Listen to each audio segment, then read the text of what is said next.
اللہ الرحمن الرحیم۔ محترم ناظرین، صفا آن لائن کے اس سلسلے وار پروگرام میں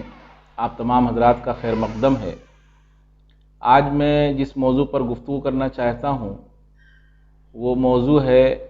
کہ انسان کو نیک کاموں کو کرنے میں، اس کو انجام دینے میں جلدی کرنی چاہیے۔ اللہ تعالیٰ نے قرآن کریم میں فرمایا ہے کہ فاستبقوا الخیرات، نیک کاموں کے انجام دینے میں ایک دوسرے سے مسابقہ آرائی کرو، ایک دوسرے سے آگے بڑھنے کی کوشش کرو۔ اور اسی کے ساتھ ساتھ اللہ تعالیٰ نے کہا کہ وَاعْبُدْ رَبَّكَ حَتَّى يَأْتِيَكَ الْيَقِينُ، کہ اللہ کے اپنے رب کی عبادت کرو، اللہ تعالیٰ کی عبادت کرو یہاں تک کہ موت آ جائے۔ تو جیسا کہ ہم کو معلوم ہے کہ موت کا کوئی متعین وقت نہیں ہے، وہ کسی وقت بھی آ سکتی ہے، اس لیے انسان کو موت کے آنے سے پہلے یعنی اللہ تعالیٰ نے اس کو جو صحت دی ہے، اللہ تعالیٰ نے اگر اس کو مال و دولت اور اسباب سے نوازا ہے تو اس کو پہلی فرصت میں نیک کاموں میں جلدی کرنی چاہیے، تاخیر نہیں کرنی چاہیے۔ اور ایک موقع پر حضور اکرم صلی اللہ علیہ وسلم نماز سے فارغ ہوئے اور پھر بہت سرعت کے ساتھ، بہت تیزی کے ساتھ وہ وہاں سے نکلے مصلی سے، اور وہ ایک زوجہ مطہرہ کے حجرے میں داخل ہوئے۔ وہاں جب چلے گئے اور بہت تیزی کے ساتھ گئے تو صحابہ کرام آپس میں گفتگو کرنے لگے کہ آخر کیا وجہ ہے جو آپ اتنی جلدی گئے، اتنی تیزی کے ساتھ گئے۔ پھر آپ صلی اللہ علیہ وسلم حجرہ مبارکہ سے تشریف لائے تو آپ نے کہا کہ میں یہ محسوس کر رہا ہوں کہ آپ لوگ تعجب میں پڑ گئے میری اس تیزی کی وجہ سے۔ پھر آپ نے کہا کہ گھر میں کچھ سونے کا کچھ سامان تھا اور مجھے یہ ڈر تھا کہ وہ گھر میں باقی نہ رہ جائے، اس لیے میں نے اس کے تقسیم کرنے کا حکم دیا۔ یعنی آپ صلی اللہ علیہ وسلم کے ذہن میں یہ بات آئی تو آپ کو یہ جلدی ہوئی کہ جلدی سے جلدی وہ چیز تقسیم ہو جائے، اس میں تاخیر نہ ہو۔ اسی لیے آپ نے ایک موقع پر فرمایا کہ انسان کو نیک کاموں کو انجام دینے میں جلدی کرنا چاہیے۔ ایسا نہ ہو کہ انسان ٹال مٹول سے کام کرتا رہے اور اب کریں گے اور اس کے بعد کر لیں گے، صحت آئے گی تو کر لیں گے، دولت ہوگی تو کر لیں گے، اس طرح سے وہ ٹال مٹول کرتا رہے۔ تو آپ صلی اللہ علیہ وسلم نے فرمایا کہ 7 چیزیں آنے سے پہلے نیک کام میں جلدی کرو۔ ان میں یہ ہے کہ فقر، انسان جو ہے وہ خوشحالی کی زندگی گزار رہا ہے، بہتر حالت میں ہے، خدا نخواستہ ایسا ہو جائے کہ کچھ تنگ دستی ہو جائے، اس کو کچھ پریشانی ہو جائے تو اب تو نہیں انجام دے پائے گا۔ تو ایسا فقر آ جائے جو خدا فراموشی پیدا کر دے اس کے اندر، تو اس کا انتظار نہ کرے۔ اسی کے ساتھ ساتھ دولت آ جائے، یہ سوچے کہ اور مالدار ہو جائیں اور مالدار ہو جائیں، تو دولت آنے کے بعد انسان کے اندر کبر بھی آ سکتا ہے، سرکشی بھی آ سکتی ہے، یہ ساری چیزیں ہو سکتی ہیں۔ اسی کے ساتھ ساتھ اللہ تعالیٰ نے صحت دی ہے، خدا نخواستہ کوئی بیماری آ گئی، اور بیماری بھی ایسی جو انسان کے مزاج کو خراب کر دیں، انسان کا مزاج چڑچڑا ہو جائے، انسان کی سوچ بدل جائے، تو اس کا بھی انتظار نہیں کرنا چاہیے۔ اسی کے ساتھ ساتھ بڑھاپے سے پہلے جس میں انسان کی عقل نہ کام کرے، یہ اچانک موت واقع آ جائے تو اب کوئی وقت نہیں بچا، کوئی ایسا لمحہ نہیں بچا، کوئی ایسی مہلت نہیں بچی کہ انسان کسی نیک کام کو انجام دے سکے۔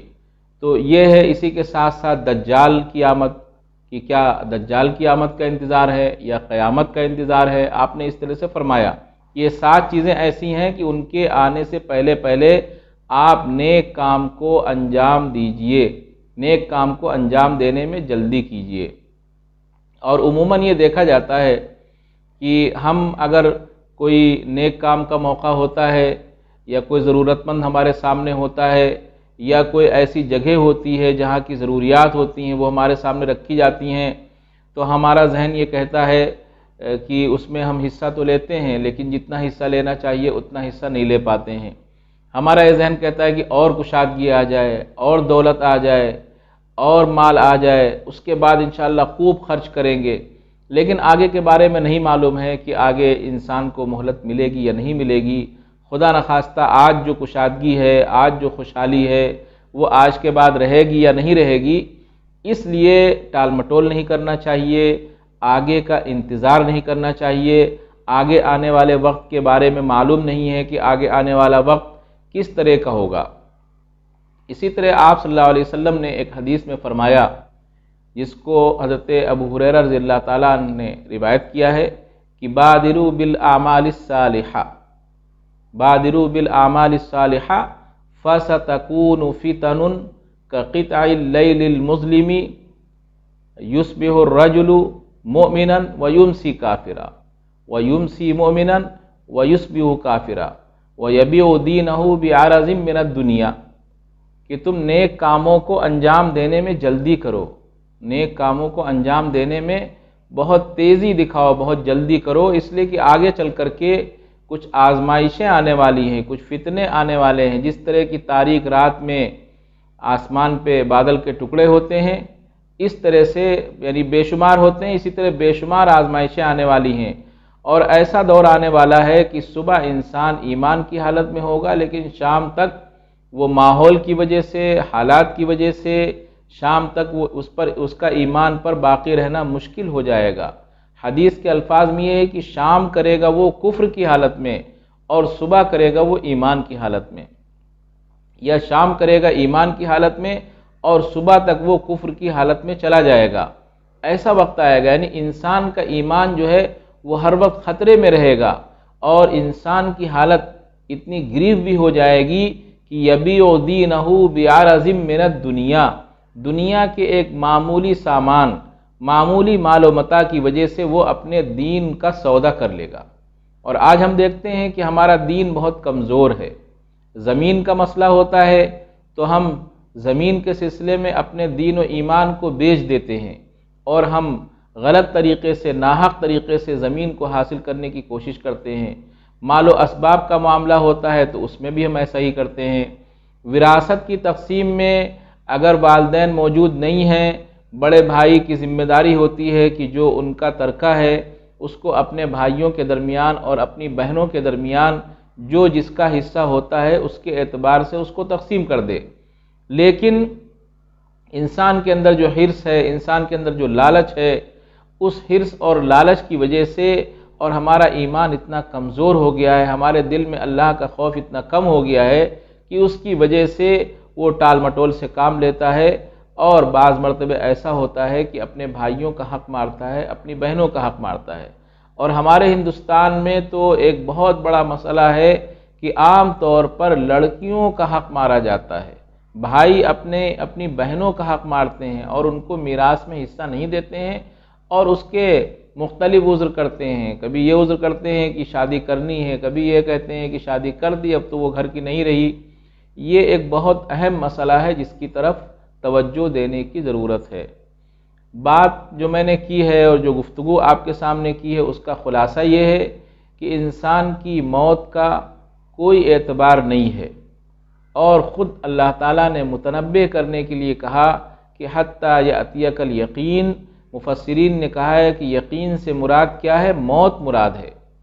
تو موت کے آنے سے پہلے پہلے آپ نیک کاموں کو انجام دینے میں جلدی کیجیے۔ اور اسی کے ساتھ ساتھ میں نے جو حدیث آپ کے سامنے پیش کی کہ آج کشادگی ہے، کہیں فقر نہ آ جائے۔ فقر میں انسان اتنا مجبور ہوتا ہے کہ بعض مرتبے دین کے اوپر باقی رہنا مشکل ہوتا ہے، اس کے اندر کبھی کبھی خدا فراموشی آ جاتی ہے۔ تو حضور صلی اللہ علیہ وسلم نے اسی لیے کہا کہ ایسا فقر جو انسان کے اندر خدا فراموشی پیدا کر دے۔ اسی طرح اور جو آزار بتائے کہ کسی بھی چیز کا انتظار نہیں کرنا چاہیے، جو وقت ملا ہے، جو وقت خیرات کے کرنے کا ہے، نیک کاموں کے کرنے کا ہے، اس وقت کو صحیح طور پر استعمال کرنا چاہیے، اور یہ سمجھنا چاہیے کہ اللہ تعالیٰ نے ہم کو یہ موقع دیا ہے، یہ موقع شاید بعد میں آنے والا نہیں ہے۔ یہ نہیں سمجھنا چاہیے کہ آج ہمارے جو حالات ہیں اس سے اچھے ہو جائیں، تو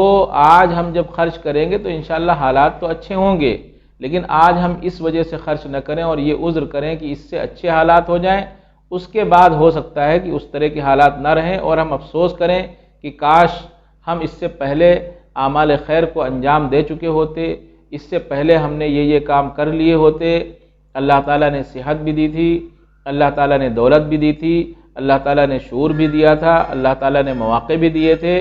تو یہ ایک بہت اہم چیز ہے جس میں ہم کو کسی قسم کی کوئی کوتاہی نہیں کرنی چاہیے، کسی طرح کی کوئی غفلت نہیں کرنی چاہیے، اور جلدی سے جلدی خیر کے کاموں کو انجام دینا چاہیے۔ اس کے علاوہ اور بھی احادیث میں حضرت محمد مصطفیٰ صلی اللہ علیہ وسلم نے نیک کاموں کو جلدی انجام دینے کے سلسلے میں تاکید فرمائی۔ اس لیے قرآن مجید کی یہ آیتیں